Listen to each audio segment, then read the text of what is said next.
Hey guys, welcome to the stream. I know it's been a while since the last time that I went live, but I wanted to make like a longer video to discuss the TV show K-pop. So I thought like why not go live again because I haven't been live in forever, but I'm just gonna wait for more people to come in.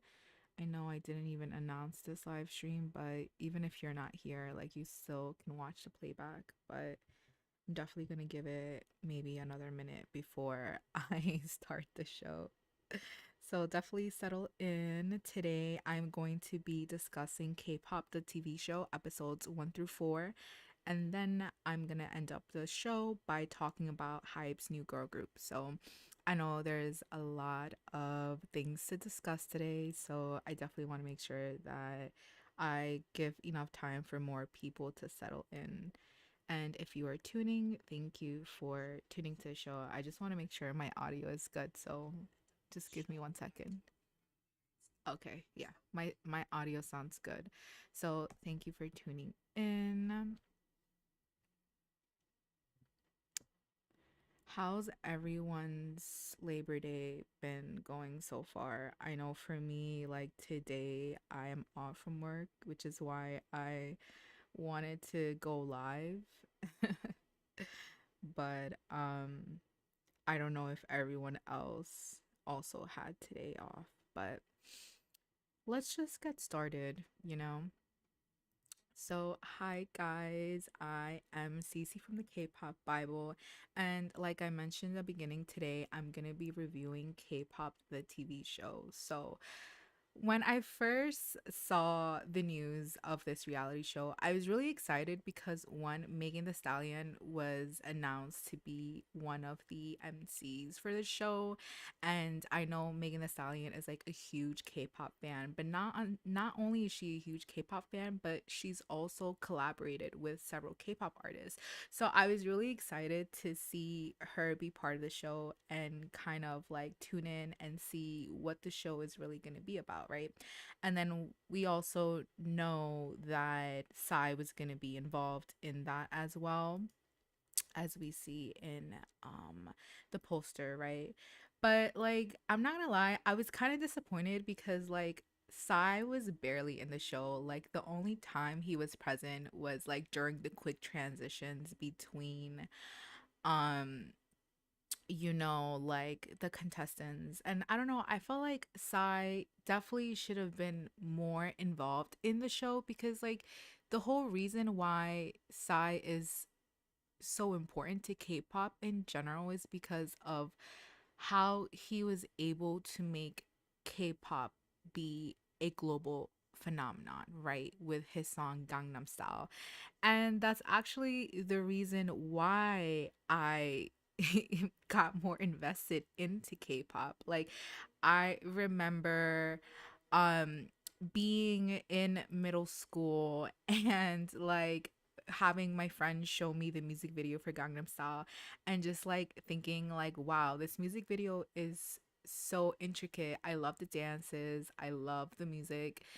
And like Psy, I feel like if it had not been for Psy and it had not been for that, K-pop wouldn't be the as a global phenomenon as it is now, right? So Psy is definitely one of those pioneers. So I felt like he should have had more of a role in this reality show, and I'm not really sure why he wasn't included as much.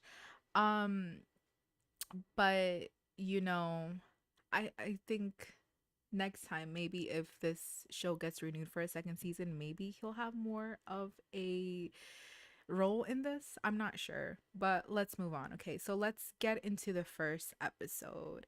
So the first episode features Megan Thee Stallion and Patti LaBelle. Um, let me show you guys this. So we had Megan. She So the way that the show worked actually was like they took a group, a K-pop group, and they divided the group in half. So some members collaborated with one artist and the other members collaborated with the second artist, right? So for the first episode, we had the girl group Billy, and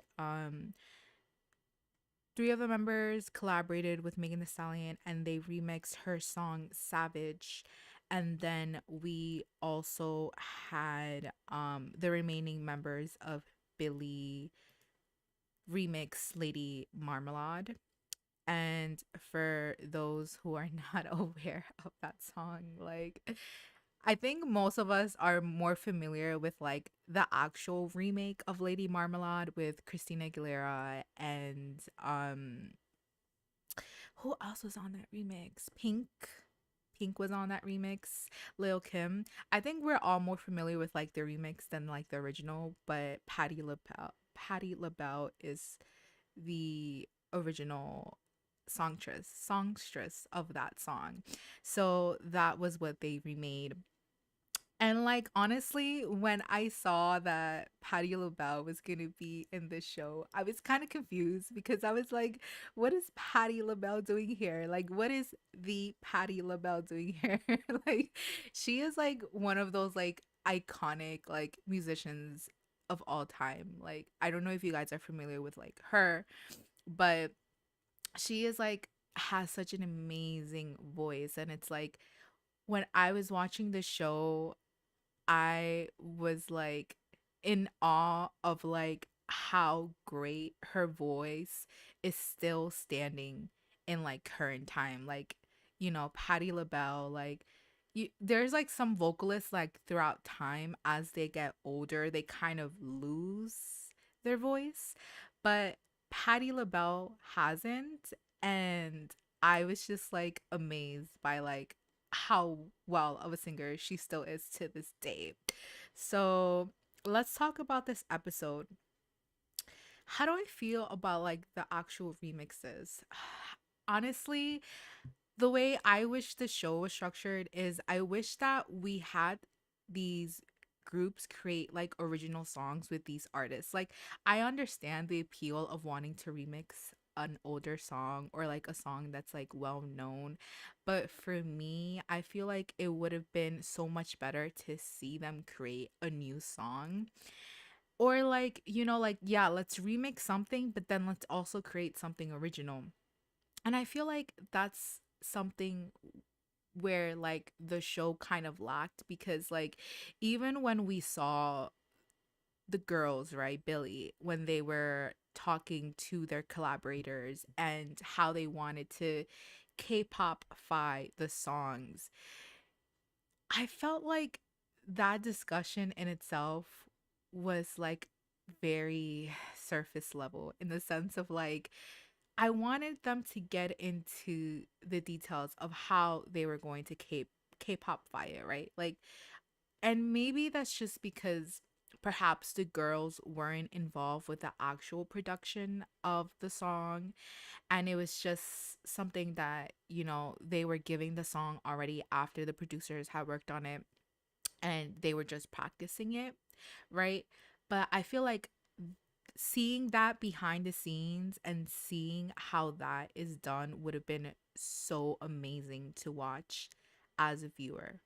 And I feel like that is something that the creators of the show definitely missed the mark in because, there's already this like I guess like this how do I word this? Like there's already this judgment against K-pop stars for how the public likes to say that they're fabricated or they are like a product, right? And they're not real.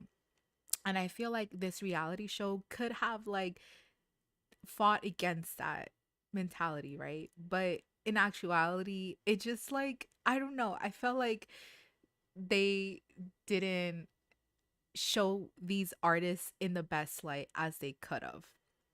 So let's move on. So, okay, so what did I feel about the collaboration that was done with Megan Thee Stallion? Honestly, Let's see. Okay, so spoilers for the show. If you guys haven't seen it already, I don't want to spoil it for anyone. But Megan the Stallion's team ended up winning. And I think the reason why they won was just obviously because of the performance. Like they sold the song more than Patti LaBelle was able to. And that's not to say that like Patti LaBelle isn't talented at all. Like I really did like their rendition of Lady Marmalade. But I think when you think of K-pop, like K-pop is the whole production. It's like everything, right? So it's the stage, it's the outfits, it's the whole shebang. And I feel like unfortunately Patti LaBelle was not able to give us K-pop like how we know K-pop, whereas Megan Thee Stallion was. And I think maybe that's why her team won over Patti LaBelle. But I will say, like, honestly, like even after listening to those remixes, like at first when I saw like that lineup, I was kind of like on the fence of like, huh, like what are they gonna do?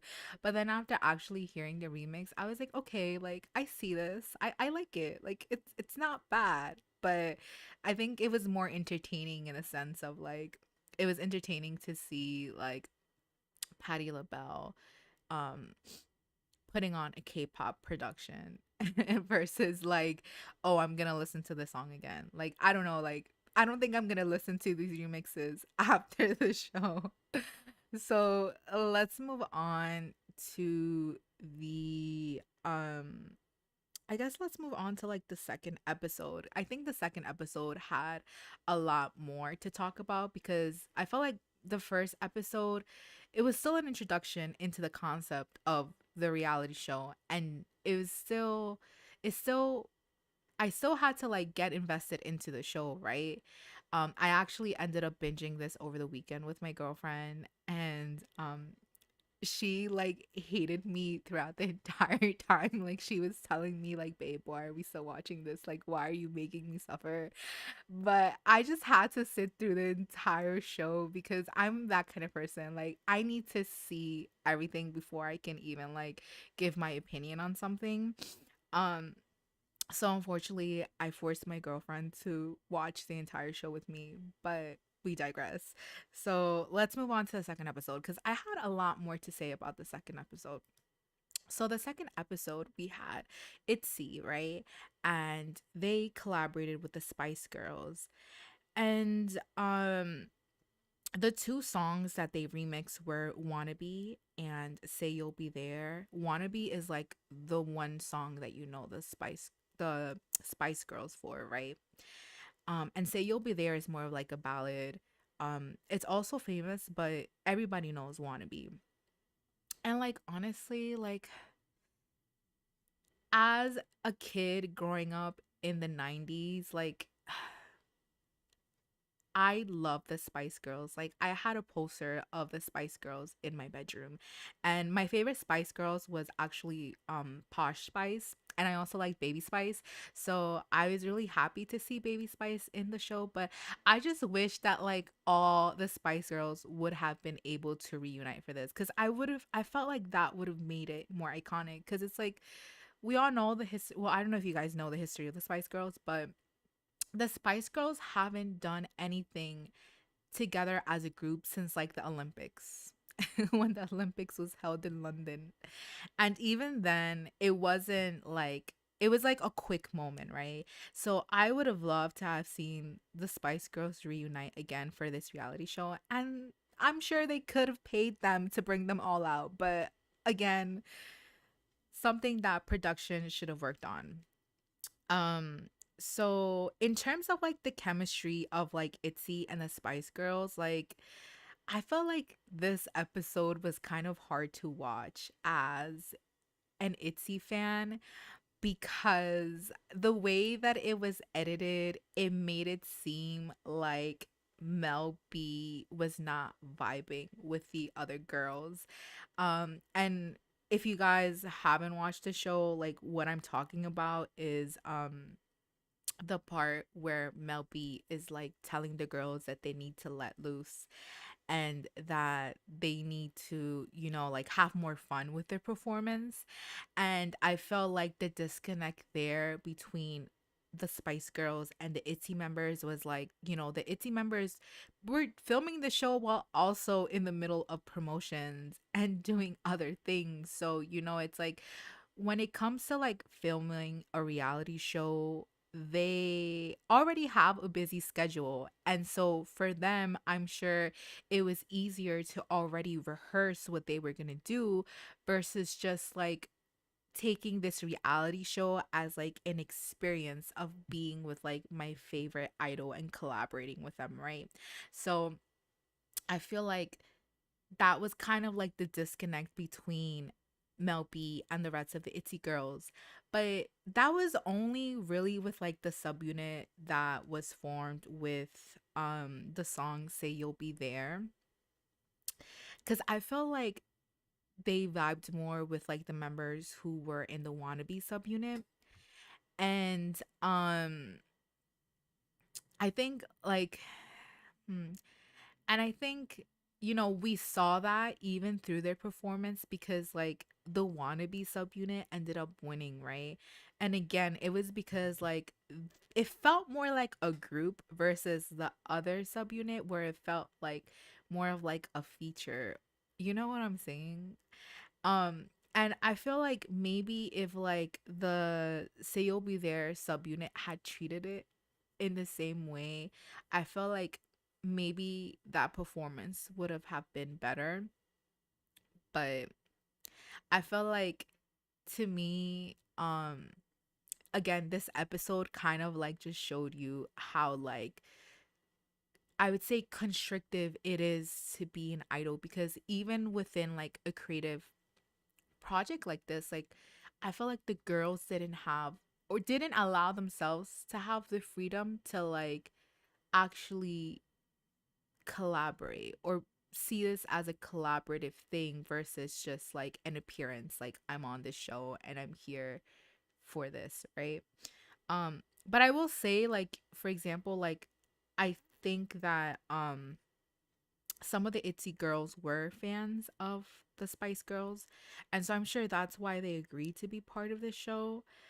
But I feel like I wish I would have seen their personality really shine through because again, I feel like there are not many chances where we get to see idols really let their personalities shine through because everything is like already predicted for them and they have to follow a certain script for most appearances that they have on TV in general, right? Even with interviews, right?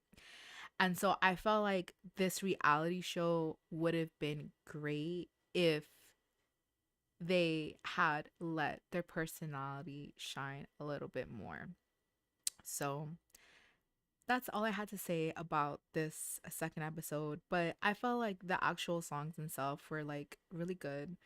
Um Again, but would I listen to these remixes again after the show? No, I don't think I would.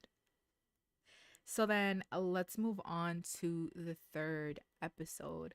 The third episode featured the group Kepler, and they were once again split up into two teams. And the first team collaborated with Vanilla Ice, and the second team collaborated with Taylor Dane. So Vanilla Ice, oh my gosh, when I saw that Vanilla Ice was in this reality show, I was like, why is he in the show? Like originally, like the way they had like advertised the show, it was like, oh, you're gonna see the hottest artists collaborate with like the most popular groups in K-pop.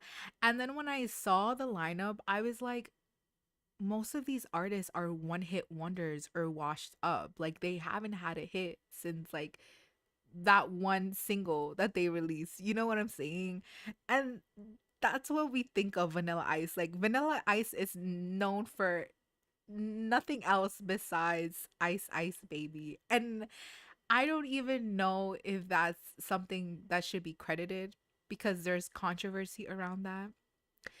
Um, so I was just confused as to why he's part of the show, but then at the end of the day, like I was like, okay, like he definitely needed a check, and that's why he came out. But in the actual show, he said that like his daughters are fans of K-pop, and that's why he decided to be part of the show.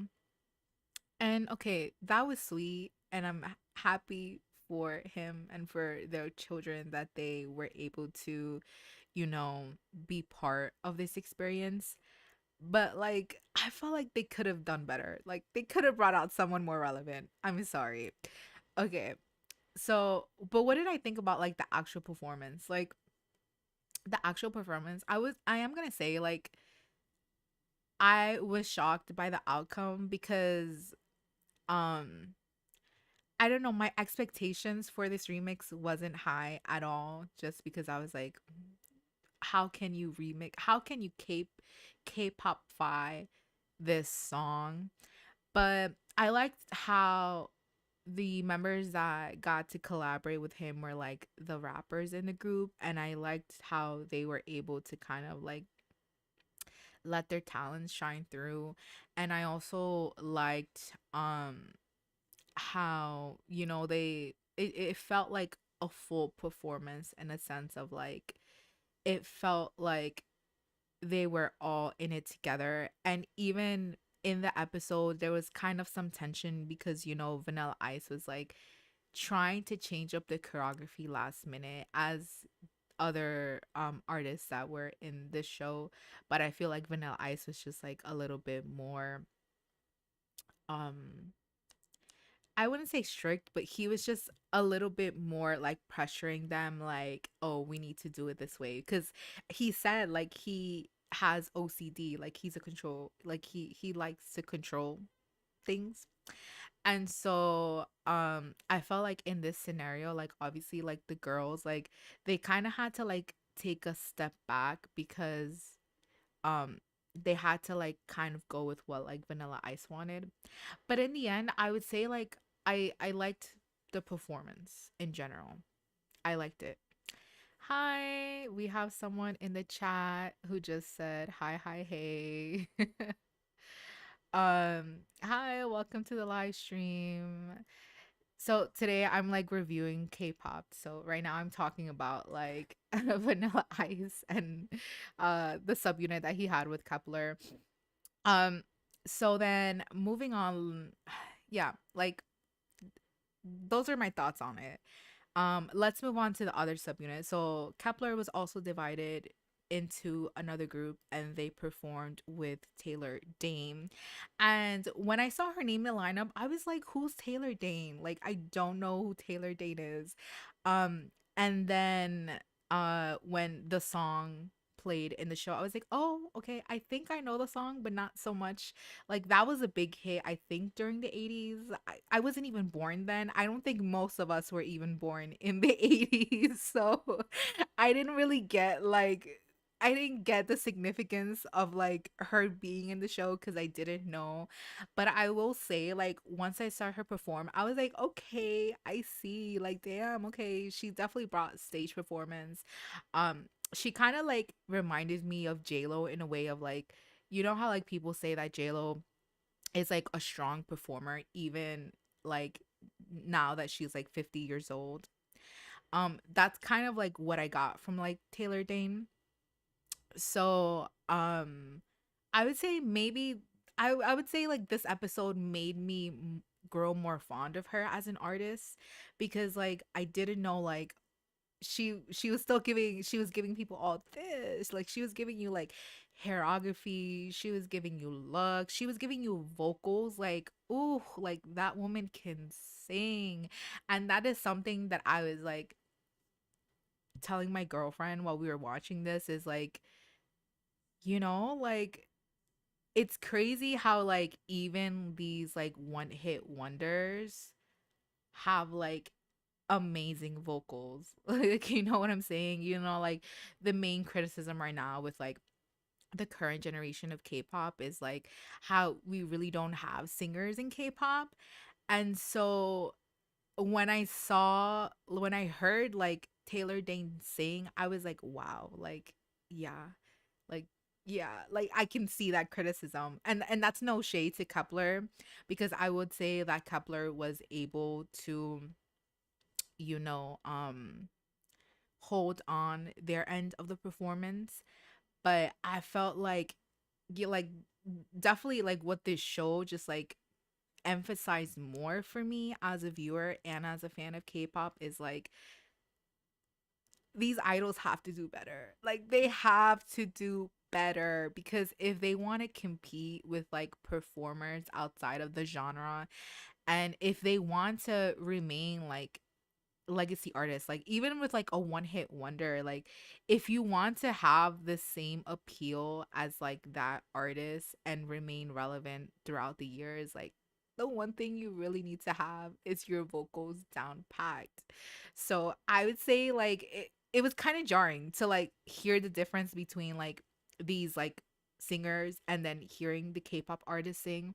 And again, that is no shade to these groups, that is no shade, but like think about it, like all these acts are like older people, right? Like they're like people in their like 50s, 60s, like these are older acts. And the fact that they can still hold that same voice and have it be as powerful as it was when they were famous way back is insane to me. And I feel like that's definitely something K-pop artists need to work on. We need to work on those vocals. So I did like the remix of the song. um I wish though, in terms of like the stage outfits, I wish that they match. Like I don't understand why these groups weren't able to match with like the outfits that the performers had. Like let's look back. Like for example, with Vanilla Ice.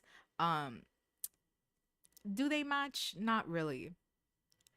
With Taylor, they could have matched with Taylor. Like they could have all came out wearing like gold outfits.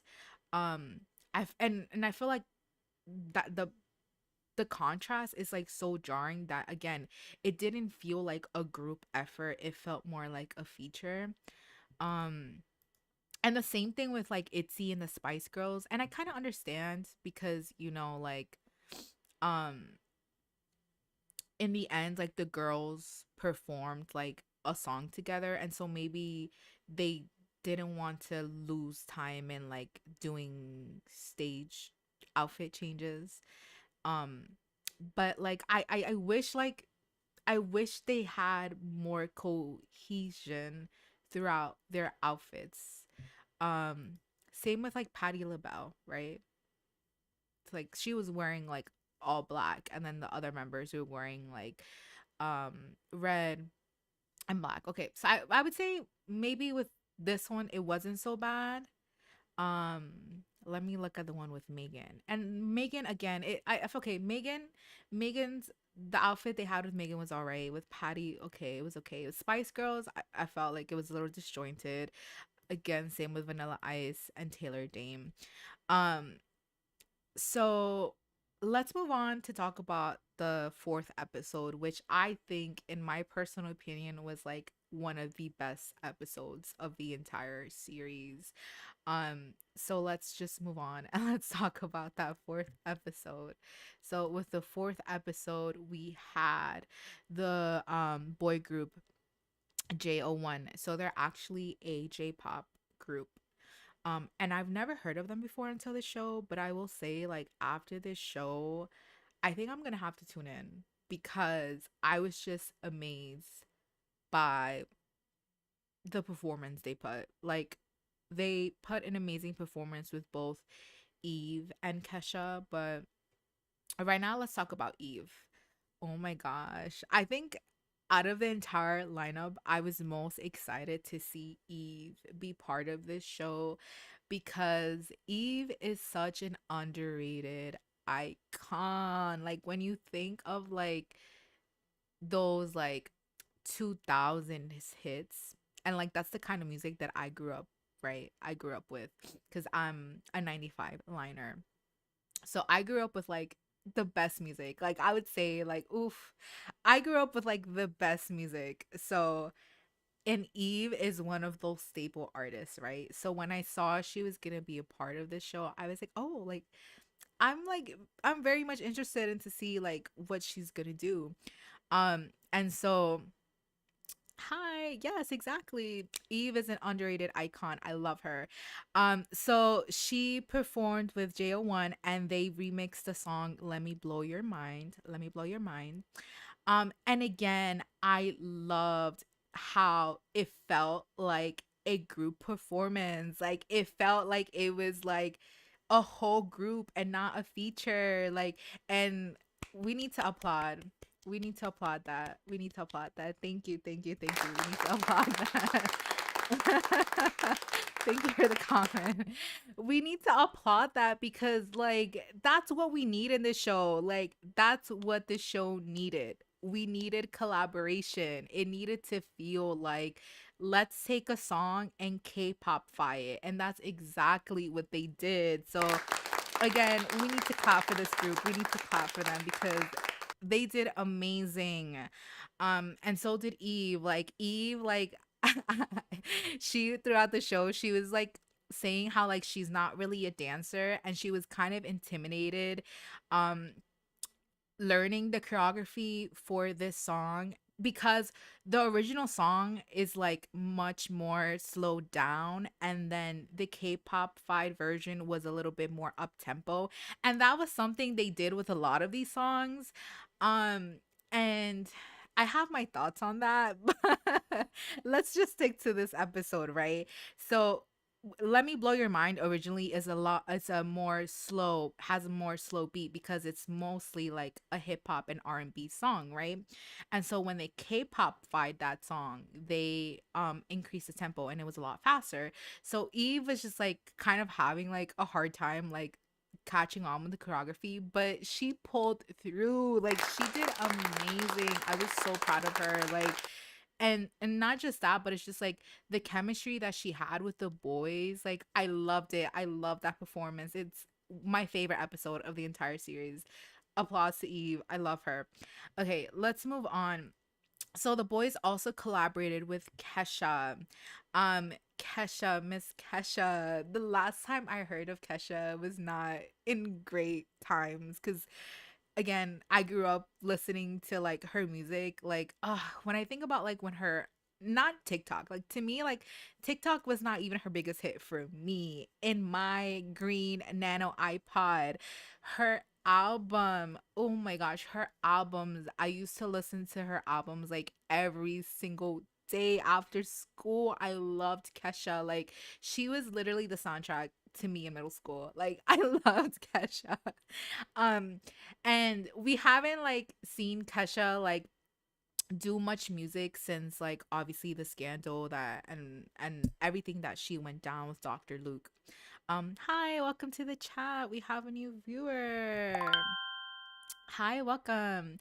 So we haven't like really heard much new music from Kesha, but this song Joyride, I loved the remix that she did with this boy group. Again, this was like my favorite episode. I loved it so much. Like I was like pleasantly surprised because like Kesha, like when I saw her like being interviewed, I was like something is off with Kesha. Like maybe I haven't like seen interviews with Kesha in a while, but like to me, I was like something is off.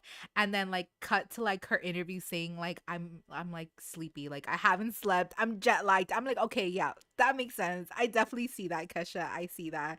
But Kesha is such a talented performer, and she was able to pull through, and she gave an incredible performance to the boys. And I also loved how they didn't censor the song. Like you know how K-pop has a reputation of like censoring songs, right? Especially if it's a little explicit. I love that they didn't do this with Kesha's song. And I also loved again like the outfits. Like it felt like a group. Like I felt like they were all collaborating together and it felt like one stage versus a separation where it was like an artist just featuring. Um So I loved it. Like, I just loved it. What about you guys? Have you seen the show K-pop? And please make sure to tell me your thoughts. Like, what was your favorite episode? What was your favorite performance? And how do you feel about the show in general? Because like there's a lot of thoughts. There's a lot of thoughts to discuss about that. But I don't want to stay too long on K-pop because I also have something else that I want to talk about that's also a pressing hot topic. Um so let's move on to the next discussion. Let's do my transitions.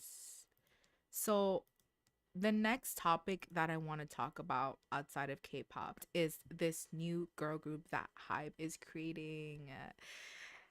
I know there's a lot of controversy. I know there's a lot of controversy. I know the girls are fighting. The girls are fighting over this. When this announcement came out, I feel like everybody was shocked. Everybody was shocked, and you can't tell me that you were not shocked. Like, you can't tell me that you were not shocked about this announcement that they were bringing back these girls. They brought them back. So, they ended up bringing back Lexi, Samara, and Emily. So let's talk about this. So the first member that actually was revealed was Emily.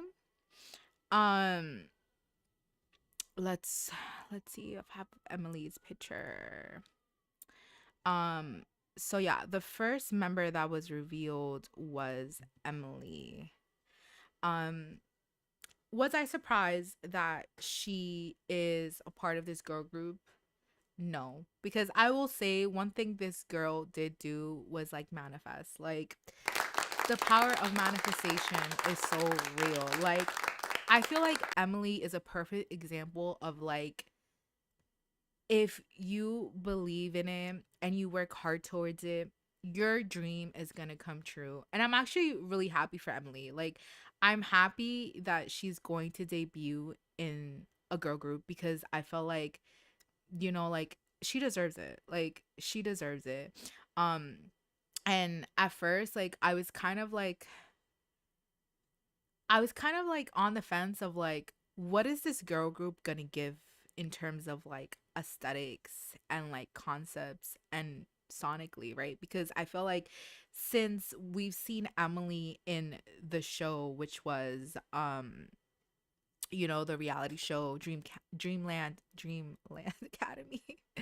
And then also the reality show, right? Since we've seen her from there to now, I feel like she's had more of a mature image. Um and I feel like she's definitely tanned like hardcore. She's turned into like a Californian Barbie. Like when you think of like the Emily in the show versus the Emily now, like she's had some would say a glow up. She's had a glow up. She's seen the sun. Um and I feel like the reason why she did more of this mature like style is because like again like with Cat's Eye, I feel like the main reason why she didn't debut was just because she was too young. Like compared to the other members, she was way too young. And even though like the Cat's Eye members, let's like realistically, like they're all young, but Emily was just much more younger. Like she would have been the maknae. And I feel like in terms of like what Hybe and Geffen had in mind for Cat's Eye, I think what they wanted to do was a more like mature concept versus the concept that you think typically of like a K-pop girl group, right? Fresh, young. And I think that's why Emily didn't debut in Cat's Eye. And it's interesting to see now what this new girl group is going to give, right? I think they're called like Prelude or something. Like I'm not sure if that's like the official name for this girl group or it's kind of just like a teaser of like, oh, this is the prelude. Like this is the prelude. Like this is before we introduce the new girl group. So apparently it's rumored that they're going to find the rest of the remaining girls in a reality show, kind of like what we had with Dream Academy, right? Um But yeah, I was really happy to see that, Emily is going to be a part of this lineup. I hope that within the time period she's been able to work vocally, because I feel like that's like the one thing she kind of struggled with. Like Emily is an amazing dancer, but I think vocally that's something that she struggled with, and I hope between the time on the reality show to now that she's been able to have those classes, um because I think that would help her a lot when she basically goes into this, right, into performing. The second member that was revealed was Samara, and I think her reveal was like the most controversial for a lot of reasons. We all know, like, during the actual show she ended up getting disqualified because of her social media presence. um and I won't go too into detail on the controversy because there are thousands of videos that other creators have made about it.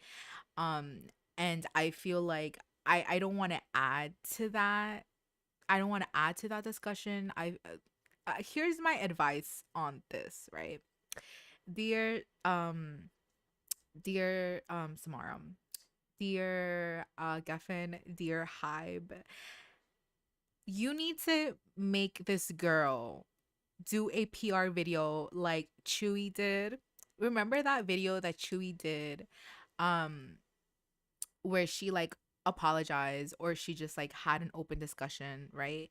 She needs to do the same thing, because right now everyone is like really upset that she's even in this group. And I feel like the main reason why people are upset again is because there is no accountability being held.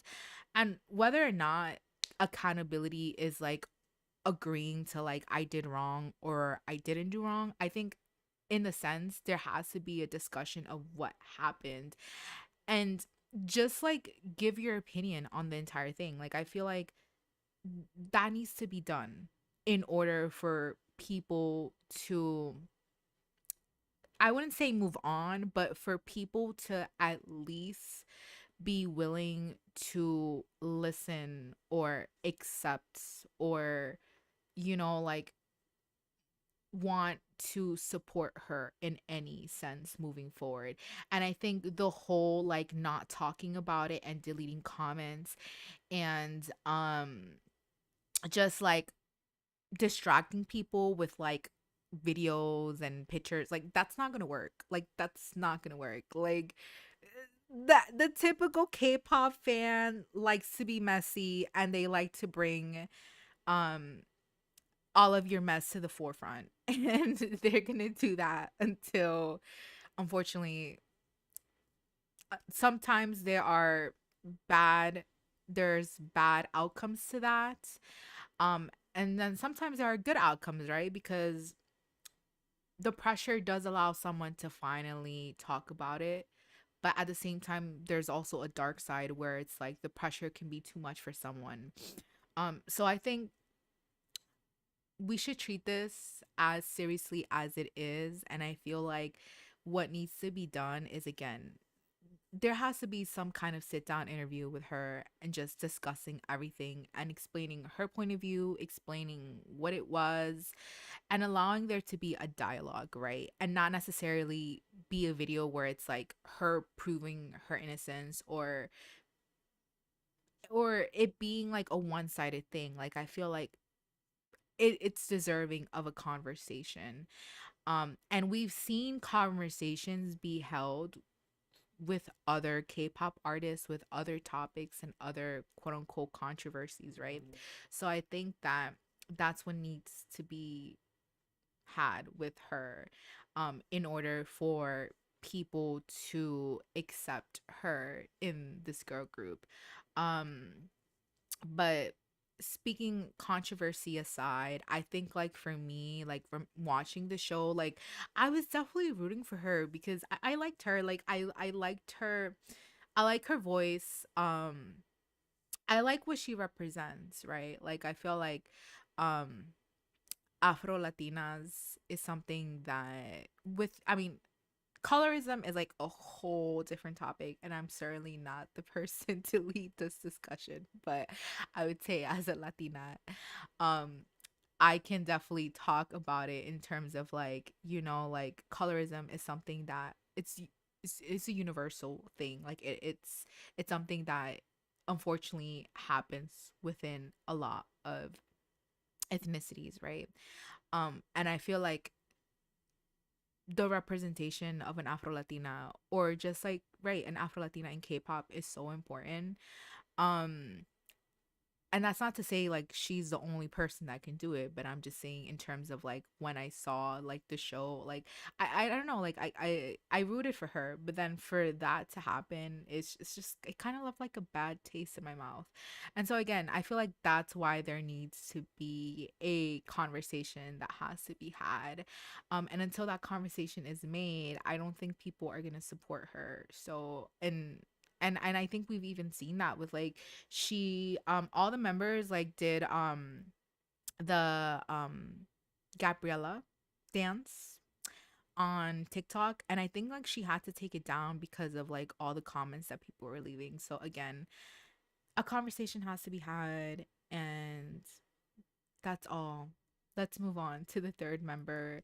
So the third member that was revealed was Lexi. And honestly, I was so happy to see her here. Like, oh my gosh, Lexi, Lexi, my girl, Lexi.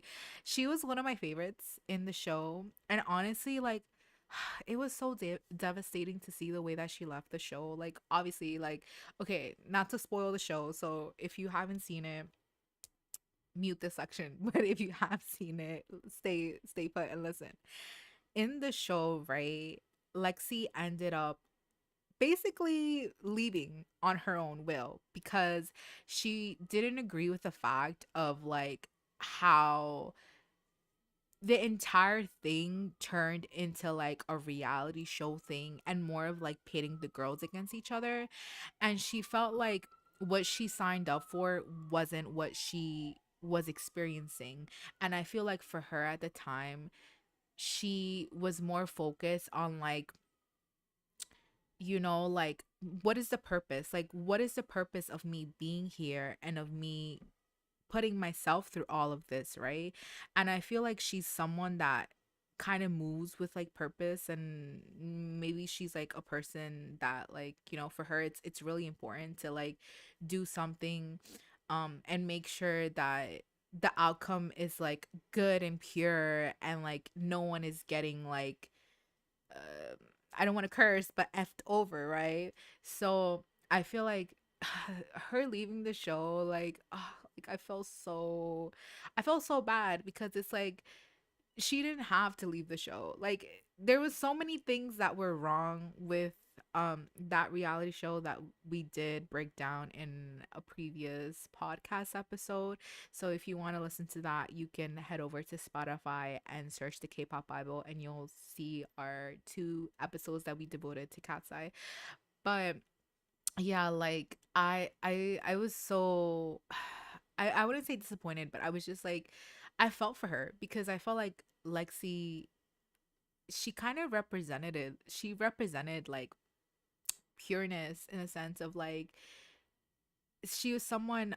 Right, exactly, thank you. She made a smart decision when she left. It showed integrity, right, exactly, like it showed her character, like. And that's why like like I'm so happy to see that she's gonna be part of this, because it's like someone like that, there's a space for someone like that in K-pop. Like we need people like that in K-pop. We need people that have integrity and have heart and have good intentions and like do it for the love and for positive things, right? We need more people like that in the entertainment industry, just in general. And also again, speaking on representation, like she um also like there's a lot of people who are Latina and they want to see themselves represented in not just K-pop but like in media in general, because it's like the media likes to categorize certain ethnicities a certain way and portray them a certain way.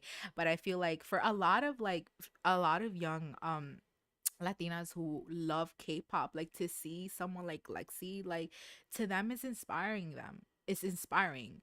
And so I'm happy that she's gonna be part of this group because again, we need someone like her in K-pop. And so and she kind of kept it a secret because like we were like she kind of went reclusive on social media. Like we didn't hear any updates from her. Unlike the other members who were a little bit more active, like doing their own solo things outside of the show. Like Lexi was like completely MIA. Like she wasn't telling us anything. And she kept it a secret. And you know what? The secret was unrevealed. And I am so happy for Lexi. Let's give Lexi an applause because we need more people like Lexi. Um, so yeah, so I'm happy to see that she's gonna be a part of this group.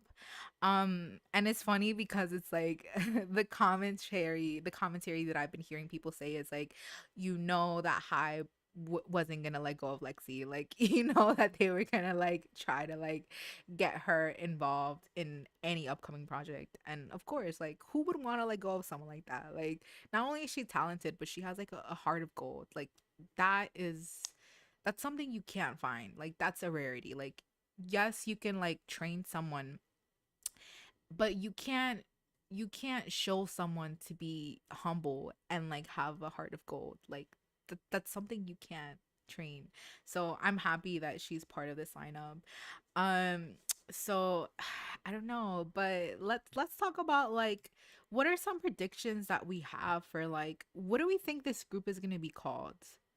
Because I don't know how I feel about them being called Prelude. I don't think they're being called Prelude, but like for example, like this teaser, it says Prelude to those who believe it's coming. So maybe that's like again, maybe that's like a teaser single. Like I don't know if that's going to be their debut song. Some people are saying that the rest of the members are going to be put together through a reality show similar to what happened with Dream Academy. Um, but so far we have three girls, and we're not sure how many more members are going to be added to the lineup or whether or not that's going to be a thing. And we're not sure of like what they're going to be called or we're not even sure of when their debut is going to happen. All we've really had is just these teasers, right? But I am going to look online just to see whether or not like there have been updates since this. Um, so it's called Prelude the Final Piece. Um, so they are saying that there's going to be another reality show. Are you guys gonna tune in to that? Because like for me, I'm definitely gonna tune in because I didn't tune in to the first reality show. Like I heard about it through the documentary that was released on Netflix and not the actual show that was on like Weverse. I didn't see it live then. Um, but I definitely want to tune in now. Like I want to know what it's like and I want to vote. I also want to vote. Like I remember like when I was younger, like for example, like I like I said, I'm a 95 liner. So for me, we had reality shows like this, like the Pussycat Dolls. Like there was a reality show where they were looking for like the last member of the Pussycat Dolls, and then there was another reality show where they put together this girl group called Girlicious. And so I remember like after school, like my favorite thing was just like coming home and like watching one episode, and that whole like excitement of it. So like I definitely want to tune in just so I can vote and I can like be part of like the decision of who like gets to be part of the group. Um but I'm just gonna say like I wish the girls the best of luck because it's gonna be really tough for them because everybody already is gonna try to compare them to Cat's Eye. Especially because like they were all part of that original reality show, right? And so some people take offense into like some people are taking offense to just the fact that it's being like advertised as the final piece. Um because it's like, oh, Cat's Eye in itself is already a complete group. Like, why are you like kind of undermining them or like already like trying to like do that? Um, but I don't know. I feel like maybe they set the final piece as in like, you know, like they knew they didn't want to let go of these girls. And so it's like the final piece meaning like, oh, we're going to find the final members through this show, right?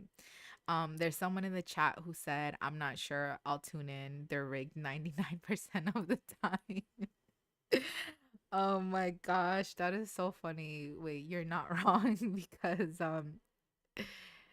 you're not wrong because we have seen the way other reality shows have been rigged in the past, especially K-pop ones. But I will say I'm excited regardless. Like I want to see like everything. Like I want to be able to like maybe possibly even like do more like impromptu live streams like this where I like talk about like a reality one of the episodes and just like talk about it. But um so let's move on. I think I want to like wrap up with talking about Cat's Eye.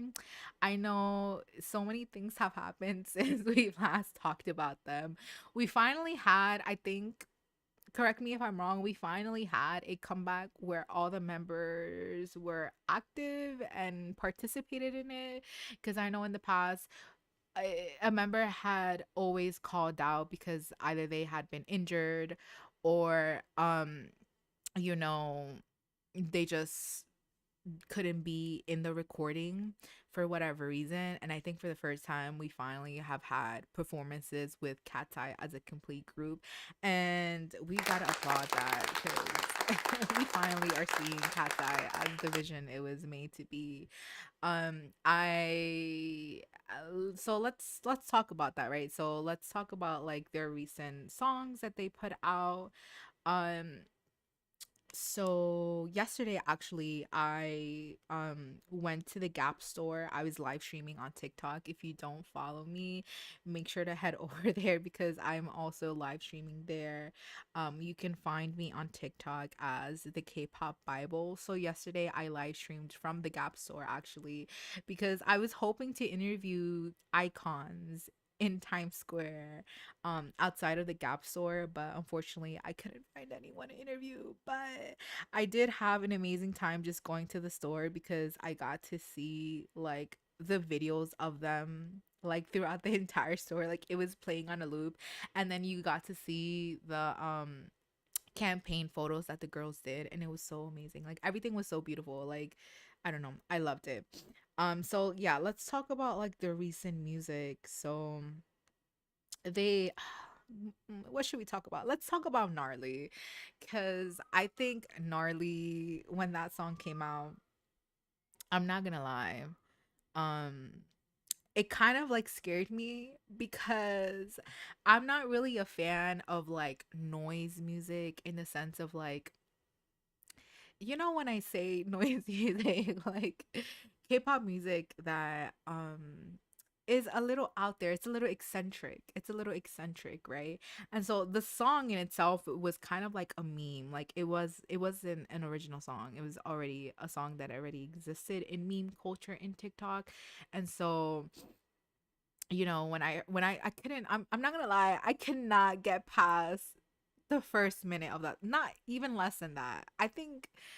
I don't think I've even to this day have heard the full song. I'm not gonna lie to you. I don't think I've heard the full song, and I'm so sorry, but I just can't. I can't listen to that song. But I love it for them. I love it for them.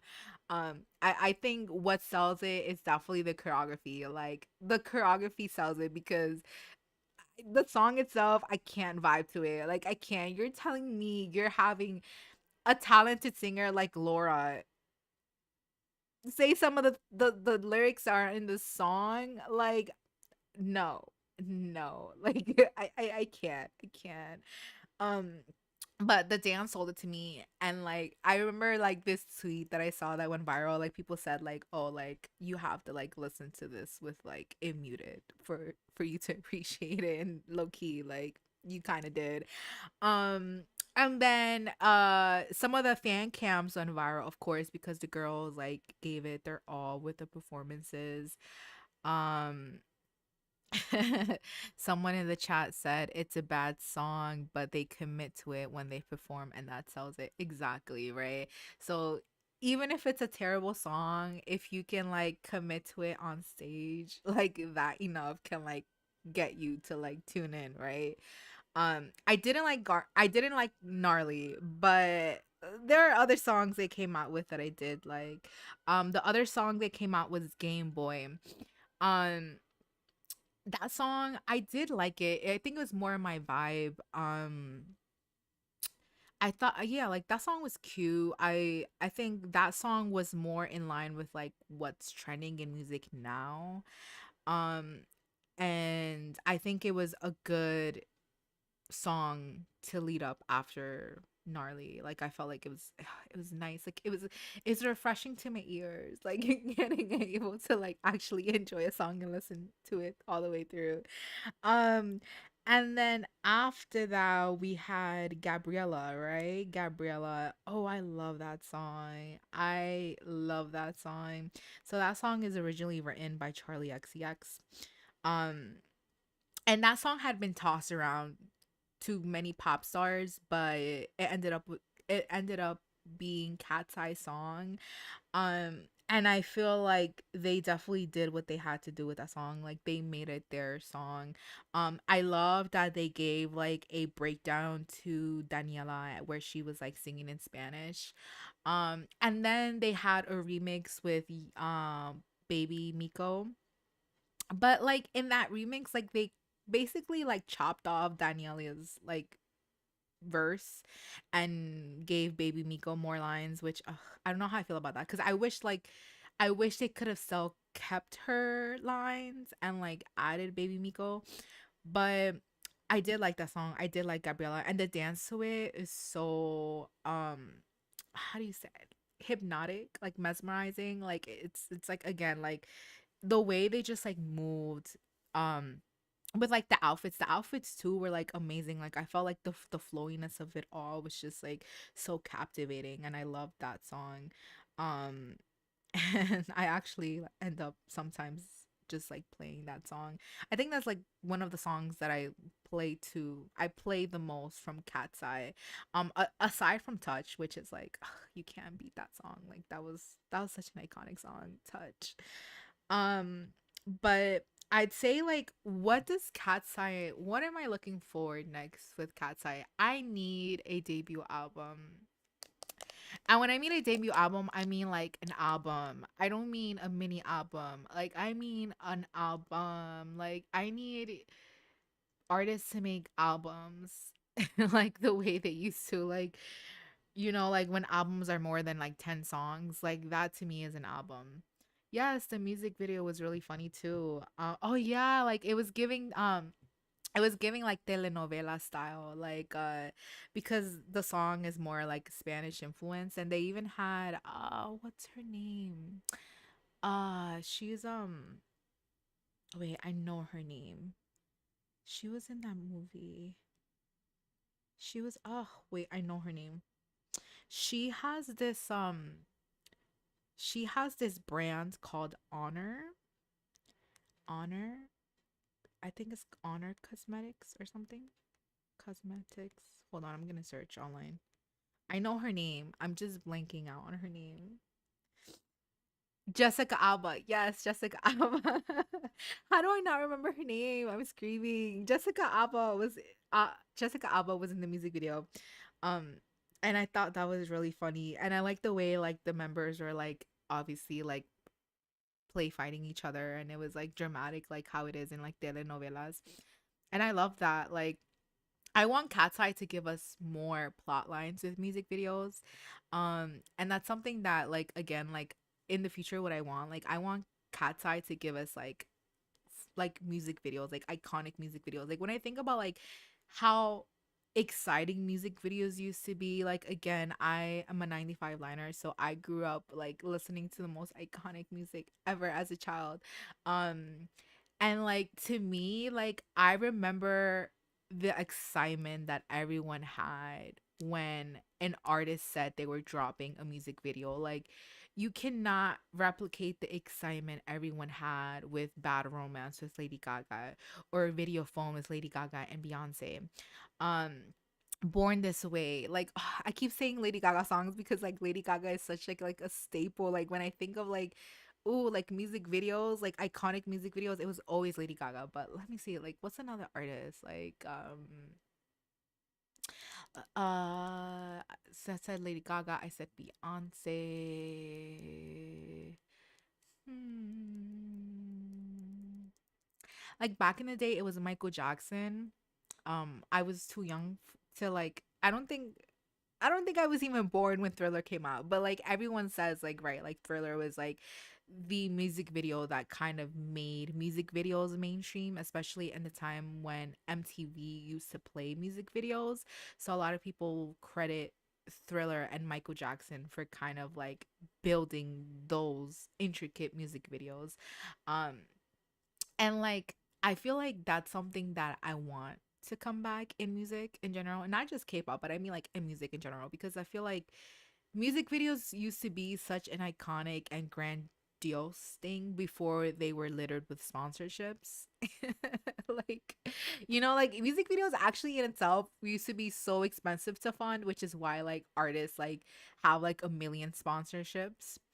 um but like I feel like music videos nowadays, like especially the K-pop, like they're just made in a studio, and I'm like, go off, but like give us some actual like world building, and give us some storyline, and give us some cinematography, like make it feel like an event that we're tuning into, not something that can be replicated and done by anyone. You know what I'm saying? And so I know that Cat's Eye has the potential to do that, especially with like all the all like the sponsorships right now that they're doing, and all the eyes that everyone has on them, and kind of like the hype that they're building around their image, right? I feel like they're capable of giving us that, and we kind of saw a little bit of that with their music video with Gabriella. But again, like I want to see that in K-pop. I want to see that in music again. Like I need music videos to be great again. Like I'm sorry. Someone in the chat said yes, most artists put a lot more effort into their music videos as opposed to now. Yes. Oh my gosh, as my phone falls.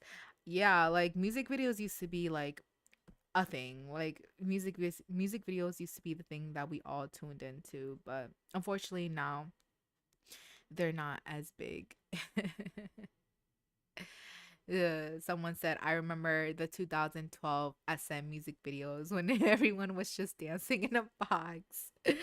The joke was that they were saving up money for EXO. Yeah, like but even then, like some of those music videos still had like lore and had like a storyline, right? I feel like music videos now don't even make sense, or they don't even connect with the song, and that's what annoys me, cuz I'm like I don't even watch music videos now. Like that's how bad they've gotten. Like again, like before, like I would like watch the music video and then I would listen to the song, but now I just like go straight to listen to the song on Spotify versus like sitting through the music video, because I don't know, it's not exciting. But again, that music video for Gabriella was good, and in the future, again, from Cat's Eye, I need them to give us a full body of work. I need the songs to be a little bit longer. um and I want them to, stylistically, I love how they look like a girl group. And like, like that is one thing I would say like K-pop has kind of strayed from, is that I feel like groups don't look like they're groups. Like they look more individualistic instead of like being a collective. And I feel like, again, like bringing it back to like the 2000s, like when Destiny's Child went to the MTV Awards and they all dressed together in the same ensemble and the same color scheme. um when you think of like um what's another iconic girl group? Like even like Girls' Generation, like very early on, like they literally all wore the exact same outfit. Maybe the pants was like a different cut or a different color, but like when they came out, they all looked exactly the same. Um and I feel like that's something that we don't see in groups as much anymore, and it would be iconic because again it's like it adds to like the aesthetic of like the actual era. Like you know how like what makes an era is like aside from it just being like a sonic thing, it's also visually right. So like when you think of like an artist in all the eras, like for example with like Beyonce and all of her eras, like you think about like all the iconic looks that she gave us and music videos and music, like that's what makes an era, right? um so I kind of want that for Cat's Eye, and I do think they have the power to do that, and they definitely are all amazing and beautiful and can definitely give us that. Um, so I think that's gonna be all for today. I know I talked a lot, but I just wanted to do like an impromptu live stream where I'm just like catching up with you guys on like what's recent in K-pop, but also trying to get back into live streaming because I haven't been present in a while. But again, if you want to tune in to more impromptu live streams, I'm definitely gonna do that in TikTok. So make sure to follow me at K-pop Bible online. But as always, you can stay tuned here on the K-pop Bible on YouTube, and I'll make sure to do a lot more live streams. But thank you guys for tuning in. That was it for today. I hope everyone has an amazing rest of their Labor Day.